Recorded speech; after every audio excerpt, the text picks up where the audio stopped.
بسم اللہ الرحمن الرحیم۔ دوستو، کیا آپ کو پتا ہے کہ طوفان نوح علیہ السلام سے پہلے کون سی زبانیں دنیا میں بولی جاتی تھی اور طوفان نوح علیہ السلام کے بعد کون سی زبانیں ہو گئیں؟ آج دوستو اس موضوع پر بات کرتے ہیں۔ طوفان نوح علیہ السلام انسانی تاریخ کا ایک بہت بڑا اور عبرتناک واقعہ تھا۔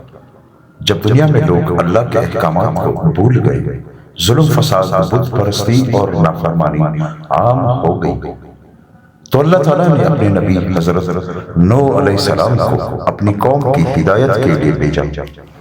حضرت نوح علیہ السلام نے اپنی قوم کو تقریباً 950 سال تک اللہ کی طرف بلایا، دن رات سمجھایا، نرمی سے بھی اور سختی سے بھی، مگر بہت کم لوگ ایمان لائے۔ قوم کے بڑے لوگ حضرت نوح علیہ السلام کا مذاق اڑاتے تھے۔ وہ کہتے تھے کہ تم بھی ہماری طرح ایک انسان ہو، ہم تمہاری بات کیوں مانیں؟ حضرت نوح علیہ السلام مسلسل صبر کرتے رہے اور فرماتے رہے کہ میں تمہارے لیے اللہ کا بھیجا ہوا رسول ہوں، اس کی عبادت کرو اور برے کام چھوڑ دو۔ مگر لوگوں کے دل سخت ہو چکے تھے۔ آخرکار اللہ تعالیٰ نے حضرت نوح علیہ السلام کو حکم دیا کہ ایک بڑی کشتی بناؤ، کیونکہ اب عذاب آنے والا ہے۔ حضرت نوح علیہ السلام نے اللہ کے حکم سے کشتی بنائی۔ لوگ ہنستے تھے اور کہتے تھے کہ خشکی پر کشتی کیوں بنا رہے ہو؟ مگر حضرت نوح علیہ السلام جانتے تھے کہ اللہ کا وعدہ سچا ہے۔ پھر وہ وقت آیا جب آسمان سے موسلا دھار بارش برسنے لگی، زمین سے پانی کے چشمے پھوٹ پڑے اور ہر طرف پانی ہی پانی ہو گیا۔ حضرت نوح علیہ السلام اپنی کشتی میں ایمان والوں اور جانوروں کے جوڑوں کے ساتھ سوار ہو گئے۔ جو لوگ ایمان نہ لائے وہ سب اس عظیم طوفان میں غرق ہو گئے، یہاں تک کہ حضرت نوح علیہ السلام کا اپنا بیٹا بھی جو ایمان نہیں لایا تھا، پہاڑ پر پناہ لینے کی کوشش میں ڈوب گیا۔ کئی دنوں بعد اللہ تعالیٰ نے پانی کو رکنے کا حکم دیا، بارش بند ہو گئی، زمین نے اپنا پانی جذب کر لیا اور کشتی ایک پہاڑ پر ٹھہر گئی۔ یوں ایک نئی دنیا کی ابتدا ہوئی۔ حضرت نوح علیہ السلام اور ان کے ساتھ بچ جانے والے لوگ زمین پر دوبارہ آباد ہونے لگے۔ روایتوں کے مطابق طوفان کے بعد سب انسان حضرت نوح علیہ السلام کی نسل سے پہلے شروع میں سب ایک ہی زبان بولتے تھے، کیونکہ سب ایک ہی خاندان سے تھے۔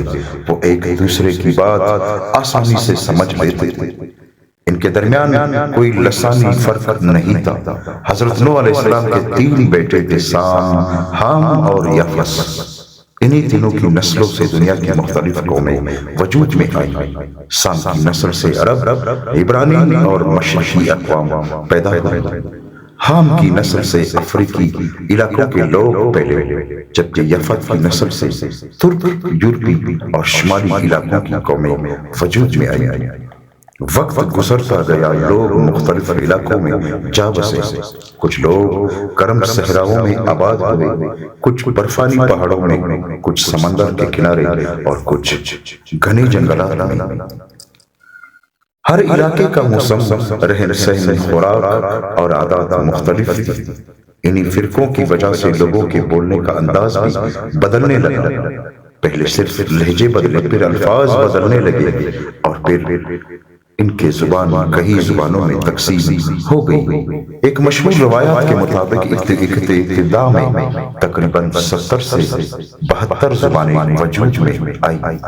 بعد میں یہی زبانیں سینکڑوں اور پھر ہزاروں زبانوں میں بدل گئیں۔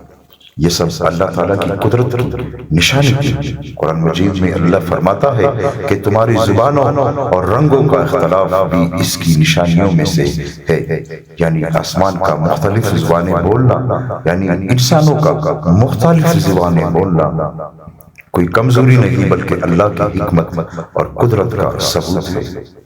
سوچنے کی بات ہے کہ ایک ہی کشتی سے بچنے والے چند افراد کی نسل آج پوری دنیا میں پھیل چکی ہے۔ آج دنیا میں ہزاروں زبانیں بولی جاتی ہیں، مگر سب کی اصل ایک ہی ہے۔ ہم سب حضرت آدم علیہ السلام کی اولاد ہیں، اور طوفان نوح علیہ السلام کے بعد حضرت نوح علیہ السلام کی نسل سے دنیا دوبارہ آباد ہوئی۔ یہ واقعہ ہمیں صرف تاریخ نہیں بتاتا بلکہ ایک بڑا سبق بھی دیتا ہے۔ یہ سکھاتا ہے کہ اللہ کے حکم سے روگردانی انسان کو تباہی کی طرف لے جاتی ہے، جبکہ ایمان، صبر اور اطاعت نجات کا راستہ ہے۔ حضرت نوح علیہ السلام نے صبر کی عظیم مثال قائم کی۔ انہوں نے کبھی ہمت نہیں ہاری، چاہے لوگ ان کا مذاق اڑاتے رہے۔ اسی طرح زبانوں کا فرق بھی ہمیں یہ سبق دیتا ہے کہ انسانوں میں اصل برتری زبان رنگ یا نسل سے نہیں بلکہ کردار، تقوی اور اچھے اعمال سے ہے۔ اگر زبان مختلف ہے تو دل ایک ہونے چاہیے، کیونکہ سب انسان ایک ہی رب کی مخلوق ہے۔ طوفان نوح علیہ السلام کا یہ واقعہ آج بھی ہمیں یاد دلاتا ہے کہ اللہ کی قدرت سب سے بڑی ہے، اور انسان چاہے کتنی بھی ترقی کر لے، اسے اپنے رب کی طرف لوٹنا ہی ہے۔ یہی کامیابی کا راستہ ہے اور یہی تاریخ کا سب سے بڑا سبق۔ دوستو، اس واقعے سے ہمیں یہ سبق ملتا ہے کہ آج ہم اپنے زبان نسل پر فخر کرتے ہیں، لیکن اصل چیز ہے ایمان اور اللہ کی ذات پر بھروسہ اور اللہ کی ذات پر ایمان۔ اگر ہم سچے مسلمان ہیں تو اللہ کو ہماری زبان، ہماری نسل، ہماری قوم اور قبیلے سے کوئی فرق نہیں پڑتا، بلکہ اللہ تعالیٰ انسان کی ایمان کی مضبوطی اور اس کے اخلاق اور اس کے کردار کو دیکھتا ہے۔